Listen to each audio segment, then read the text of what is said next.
Hello everyone, this is Shubham Reddy and you watching EPC electrophysics classes. और आज हम बात करने वाले क्लास 10 फिजिक्स की, जिसमें हम लोग magnetic effect of electric current की बात कर रहे थे।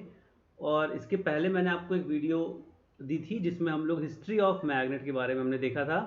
ठीक है, जहाँ पर हमने परमानेंट मैग्नेट, टेम्परेरी मैग्नेट और इलेक्ट्रोमैग्नेट के बारे में देखा था। ठीक है, तो आज उसी के बारे में कुछ आगे बातें करते हैं, यानी प्रॉपर्टीज ऑफ मैग्नेट के बारे में बात करेंगे। तो जिन लोगों ने अभी पुरानी वाली वीडियो नहीं देखी है वो जाकर के प्रीवियस वीडियो को देख सकते हैं। ठीक है, तो उसी के आगे बढ़ते हैं आज हम लोग।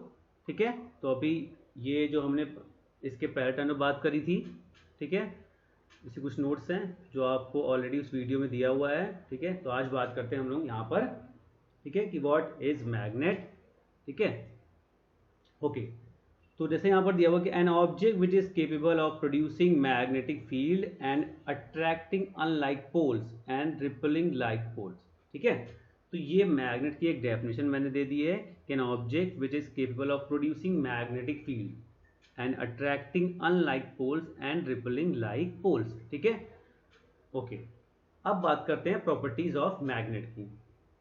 ठीक है, तो following are the basic properties of magnet. First property क्या है यहाँ पर, when a magnet is dipped in iron filings, ठीक है, we can observe that the iron filings cling to the end of the magnet as the attraction is maximum at the ends of the magnet. These ends are known as poles of the magnet. ठीक है, तो अगर हम क्या करते हैं, जैसे ही हम अगर हम एक बार मैग्नेट को आयरन फिलिंग्स में जैसे ही इन करते हैं, ठीक है, इंसर्ट करते हैं, तो क्या होता है कि ये जो आयरन फिलिंग्स होती हैं ये पोल्स पर क्या होती है, ज़्यादा अमाउंट में स्टिक कर जाती है आयरन फिलिंग्स। ठीक है, और आयरन फिलिंग्स का आपने देखा होगा कुछ ऐसा स्ट्रक्चर आता है। ठीक है, यहाँ पर कुछ ऐसा दिखाई देगा, ये ऐसा।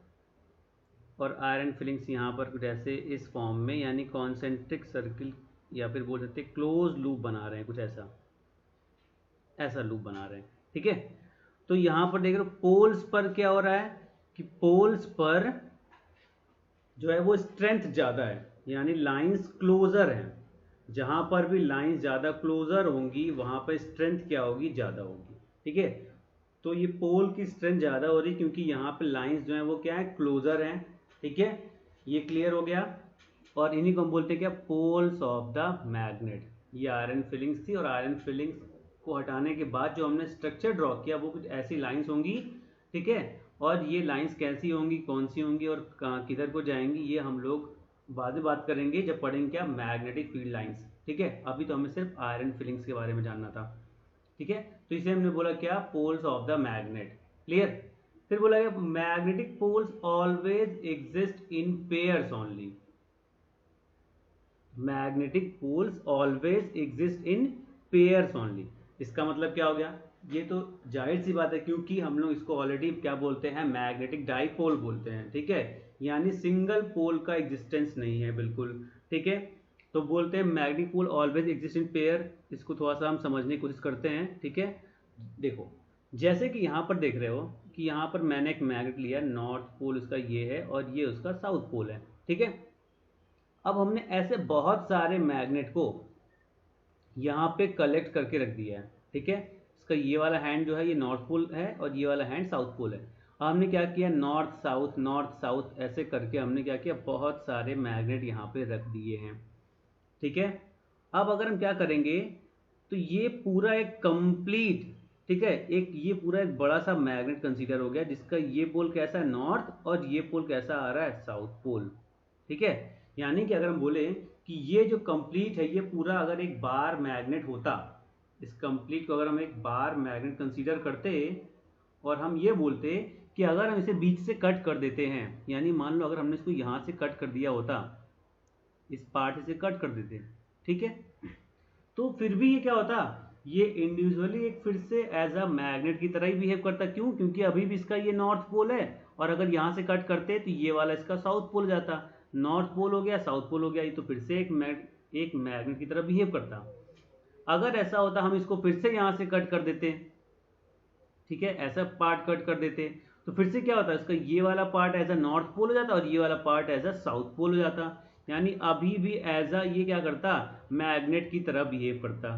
तो अगर हम क्या कर रहे हैं कि बार मैग्नेट को कितने भी पार्ट में डिवाइड करते जा रहे हैं, ठीक है, बार मैग्नेट को सिंगल पार्ट में डिवाइड करते जा रहे हैं, पर फिर भी वो क्या है, एज अ मैग्नेट की तरह ही बिहेव कर रहा है, as a individual single magnet की तरह। ये देखो, जैसे यहाँ पर बहुत सारे मैग्नेट का मैंने कलेक्शन ले लिया है, ठीक है, और इस कलेक्शन को मैं क्या कर रहा हूँ, कट कर रहा हूँ। यानी अगर ये इस पूरे को एक जाइंट मैग्नेट की तरह कंसीडर करके एक बड़े सा मैग्नेट लेते हैं, बार मैग्नेट, ठीक है, और इस बड़े से बार मैग्नेट में हमने बहुत सारे पीसेस कर दिए उसके, ठीक है, फिर भी हम देख रहे हैं जो सारे इंडिविजुअल पीसेस सब पर क्या है, डाईपोल एग्जिस्ट कर रहा है, नॉर्थ साउथ नॉर्थ और south pole north pole south pole, यानी सभी क्या है, इंडिविजुअली नॉर्थ और साउथ जो है, यानी सभी के पास डाईपोल एग्जिस्ट है, कहीं पर भी मोनोपोल का एग्जिस्टेंस नहीं है।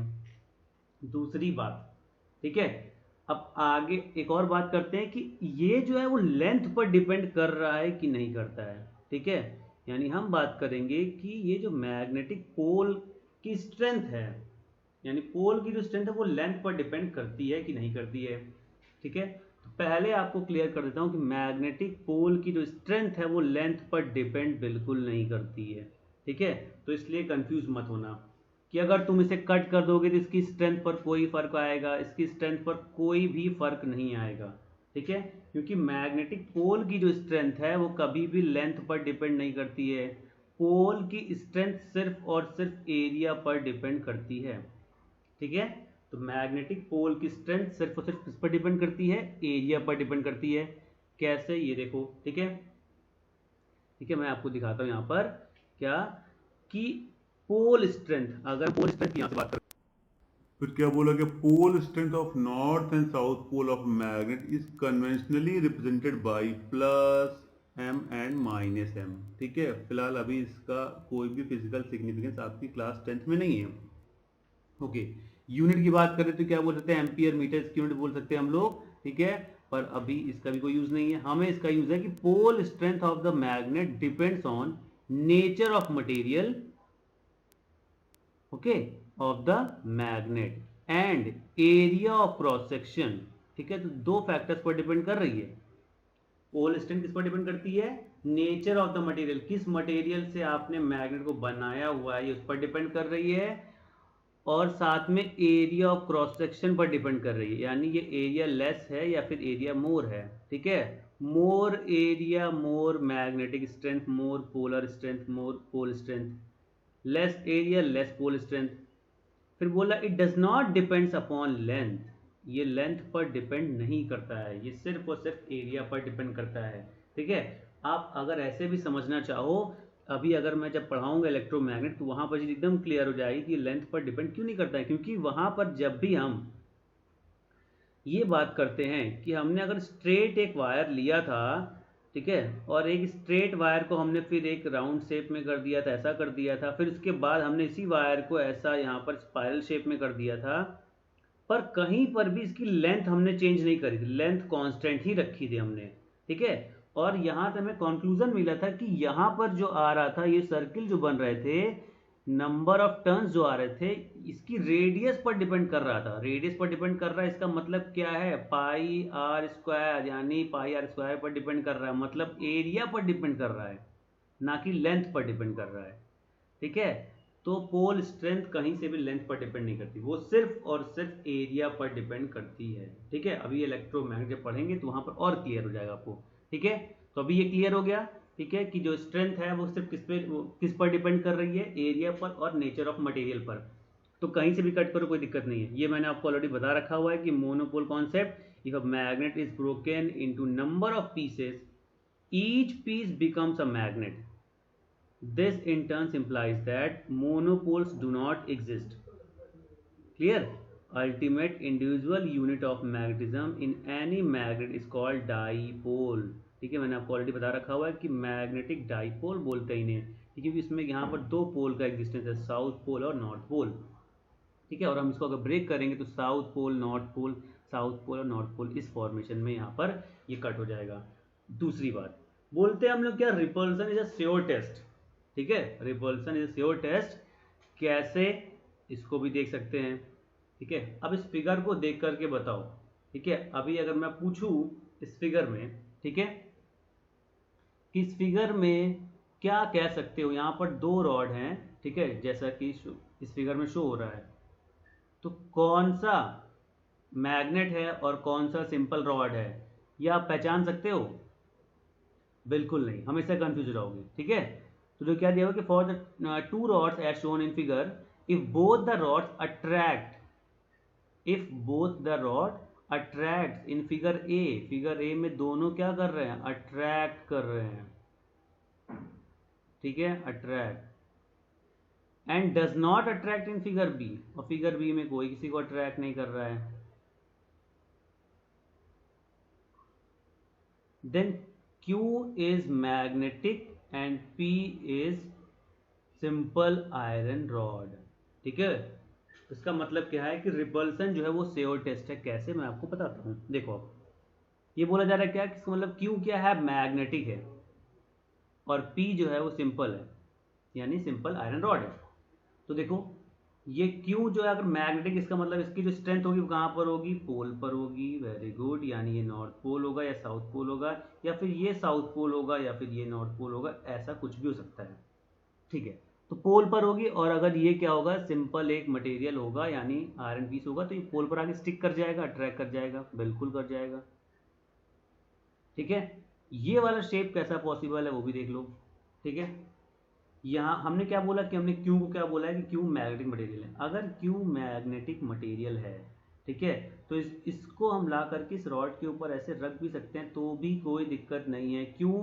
क्योंकि क्यू जो है इस पी को अट्रैक्ट, या बोल सकते हैं यहाँ पर क्या कि ये इसको अट्रैक्ट कैसे करेगा, क्योंकि इसकी स्ट्रेंथ जो है वो तो नॉर्थ इधर है, साउथ इधर है, या फिर साउथ इधर होगा या फिर नॉर्थ इधर होगा। बीच में मैग्नेटिक स्ट्रेंथ जो होती है वो बहुत वीक होती है, और वैसे भी इसको अगर हम इस तरीके से सस्पेंड करेंगे तो ऐसा पॉसिबल है नहीं है, ठीक है। तो क्या बोल सकते हैं कि जो रिपल्सन है वही एक क्या श्योर टेस्ट है, कि अगर ये बताएगा हमें कि ये, क्योंकि अट्रैक्शन दोनों ही कंडीशन में हो रहा है, ठीक है। अगर क्या होगा, एक मैग्नेट है, ठीक है, और एक क्या है, रॉड है, मैग्नेट है एक रॉड है, तो दोनों ही कंडीशन में क्या हो रहा है, ये मैग्नेट था ये रॉड था, ये अट्रैक्शन हो रहा है। मैग्नेट है उसका नॉर्थ पोल इधर है, ये मैग्नेट का साउथ पोल इधर है, अभी वो अट्रैक्शन हो रहा है, ओके। अब रिपल्सन देखो, मैग्नेट और रॉड में कभी भी रिपल्सन नहीं होगा, ये क्लियर है। तो हम हमेशा ये डिस्टिंग्विश कर सकते हैं कि कौन मैग्नेट है कौन रॉड, या फिर दोनों मैग्नेट है कि नहीं है, ठीक है। तो इसलिए बोल सकते हैं रिपल्सन जो है एक श्योर टेस्ट है, क्योंकि रिपल्सन मैग्नेट और रॉड में कभी भी पॉसिबल नहीं है, क्लियर, ओके। आगे बढ़ते हैं, ठीक है। तो ये वाला एग्जाम्पल भी एकदम क्लियर हो गया, ठीक है। फिर अगली प्रॉपर्टी क्या यहाँ पर दे रखा हुआ था कि whenever a magnet is suspended freely in mid air, it always point towards the north south direction, pole pointing towards geographic north is known as the north pole, ठीक है। यानी कि अगर तुम क्या करते हो कि किसी भी बार मैग्नेट को फ्रीली सस्पेंड करते हो, तो जैसे फ्रीली सस्पेंड करोगे तो वो क्या होगा, कभी भी स्ट्रेट ना होकर के कुछ स्ट्रेट हो जाएगा, ऐसा होगा, ठीक है। और इसका नॉर्थ पोल इधर होगा और साउथ पोल इधर होगा, ठीक है। तो ये बोल रहा क्या कि इसका नॉर्थ पोल हमेशा किधर होगा, नॉर्थ डायरेक्शन में होगा, और साउथ पोल हमेशा साउथ की डायरेक्शन में होगा। कौन सी साउथ, जियोग्राफिक साउथ और जियोग्राफिक नॉर्थ के अकॉर्डिंग, ठीक है। बट अगर ये मैग्नेट नॉर्थ पोल इधर आ रहा है, साउथ पोल इधर आ रहा है, इसका मतलब क्या हुआ कि जो अर्थ का जायंट मैग्नेट है उसका साउथ पोल इधर होगा, और अर्थ के जायंट मैग्नेट का नॉर्थ पोल इधर होगा, तभी ये ऐसा यहाँ पे सस्पेंड कर रहा है, ठीक है। अब आपको मैं क्लियर करता हूँ, ठीक। तो ये देखो बिल्कुल वही है कि ये है अर्थ का जायंट मैग्नेट जो कि अर्थ के कोर में प्रेजेंट है, जिसका साउथ ये है और नॉर्थ इस डायरेक्शन में है, ठीक है। तो हम अगर अपना मैग्नेट यहाँ पे सस्पेंड करेंगे, तो अगर हम जैसे ही अपने मैग्नेट को यहाँ पे सस्पेंड करेंगे, ठीक है, तो वो मैग्नेट जो होगा वो कैसा हो जाएगा, हमारे मैग्नेट का नॉर्थ पोल इधर आ जाएगा और साउथ पोल इधर आ जाएगा, ठीक है। तो लर्न करने का सबसे आसान तरीका क्या है, हमारे मैग्नेट का नॉर्थ जो है वो हमेशा नॉर्थ की तरफ रहेगा, हमारे मैग्नेट का साउथ हमेशा जियोग्राफिक साउथ की तरफ रहेगा, बट अर्थ का जो मैग्नेटिज्म होगा वो इसके अपोजिट होगा। वो क्या होगा, नॉर्थ की वजह से यहाँ पे साउथ पोल, इस साउथ पोल की वजह से हमेशा यहाँ पे नॉर्थ पोल। ठीक है, तो ये है अर्थ का मैग्नेट, जाइंट मैग्नेट, यानी साउथ पोल इधर नॉर्थ पोल इधर, और ये हमारा मैग्नेट यानी हमारा नॉर्थ पोल इधर है और ये साउथ पोल इधर है। ठीक है, ये भी क्लियर हो गया। ओके, आप यहाँ से देखिए एक चीज और भी देख सकते हो कि ये जो मैग्नेटिक लाइन से कहाँ से ओरिजिनेट हो रही हैं, ये अर्थ के जाइंट मैग्नेट से, यहाँ से देखो नॉर्थ पोल से ओरिजिनेट हो रही हैं और साउथ पोल की तरफ जा रही हैं। ठीक है, वैसे यहाँ से भी नॉर्थ से ओरिजिनेट हो रही हैं और साउथ पोल की तरफ जा रही हैं। ठीक है, ये क्या है, ये मैग्नेटिक कंपस है, ये मैग्नेटिक कंपस है जो कि क्या कर रहा है, डायरेक्शन शो कर रहा है। ठीक है, और इसका ये रेड वाला पार्ट नॉर्थ है और ये पीछे वाला पार्ट साउथ है। ठीक है, मैग्नेटिक कंपस जो है ये ऑलरेडी ये खुद भी क्या होता है, एक टाइनी मैग्नेट होता है, एक स्मॉल टाइनी मैग्नेट, बहुत छोटा मैग्नेट। ठीक है, जो कि हमेशा क्या होगा, ऐसा स्मॉल मैग्नेट है, तो जैसे इसको हम लोग मैग्नेटिक फील्ड में लेकर के आएंगे तो ये रिपल्सन या अट्रैक्शन शो करेगा। ठीक है, तो अब बात हो रही है यहाँ पर, अगर हमने यहाँ पर रखा होता इस मैग्नेट को ऐसा, तो ये नॉर्थ साउथ की डायरेक्शन में हो गया और ये साउथ नॉर्थ की डायरेक्शन में हो गया, यानी इस डायरेक्शन में ऐसा हो जाएगा। ठीक है, तो कहने का मतलब ये है कि अगर मैग्नेटिक कंपास को हम जैसे मैग्नेटिक फील्ड में लाते हैं तो वो अपनी डायरेक्शन शो करता है। ठीक है, और जो टाइनी मैग्नेट यानी कि कंपास निडल के का नॉर्थ जिस डायरेक्शन में होता है उधर की डायरेक्शन को हम लोग क्या लेते हैं, मैग्नेटिक फील्ड की डायरेक्शन लेते हैं। क्लियर हो गया? ओके, नेक्स्ट क्या है, like poles repel while unlike poles attract each other. ठीक है, ये क्लियर हो गया कि like poles repel while unlike poles attract each other. ये तो एकदम बच्चों वाला है, ये तो आप ऑलरेडी क्लास 8 से पढ़ते आ रहे हो, क्लास 8 या क्लास 6 से पढ़ते आ रहे हो। फिर है the magnetic force between the two magnet is greater when the distance between these magnets are lesser. ठीक है, हाँ, अब यहाँ पर देखो मैग्नेटिक फोर्स की बात हो रही है यहाँ पर। ठीक है, पोल स्ट्रेंथ की बात नहीं हो रही। The magnetic force between the two magnets is greater when the distance between the magnets are lesser. ठीक है, ये तो जाहिर सी बात है। ठीक है, कि अगर एक मैग्नेट यहाँ रखा हुआ है और एक मैग्नेट यहाँ पर रखा हुआ है, ये उसका नॉर्थ पोल है और ये इसका साउथ पोल है। ठीक है, तो अभी तो इनके बीच का जो स्ट्रेंथ है, क्योंकि इसकी लेंथ इतनी ज़्यादा है कि ये इसकी जो मैग्नेटिक फील्ड होगी यानी इसका जो एरिया होगा, इसका इन्फ्लुएंस इसके ऊपर नहीं पड़ रहा है। पर अगर इसको हम धीरे धीरे पास लेकर के आएंगे, यानी इस नॉर्थ पोल की मैग्नेटिक फील्ड में इसको लेकर के आएंगे, तो ये अट्रैक्शन की प्रॉपर्टी शो करेगा। ठीक है, यानी इसकी लेंथ पर डिपेंड कर रहा था। कौन, मैग्नेटिक फोर्स की बात हो रही है यहाँ पर, पोल स्ट्रेंथ की बात नहीं हो रही, याद रखिएगा। क्लियर है? तो ये कुछ मैग्नेट की प्रॉपर्टीज थी। तो होप कि आपको वीडियो पसंद आई होगी, तो पसंद आई होगी तो लाइक और शेयर करना बिल्कुल ना भूलें। अब हम फिर से मिलेंगे अपनी अगली वीडियो में, जहां पर बात करेंगे properties of magnetic field lines और मैग्नेटिक फील्ड। ठीक है, इसके बारे में बात करेंगे। Okay, so thank you, have a nice day.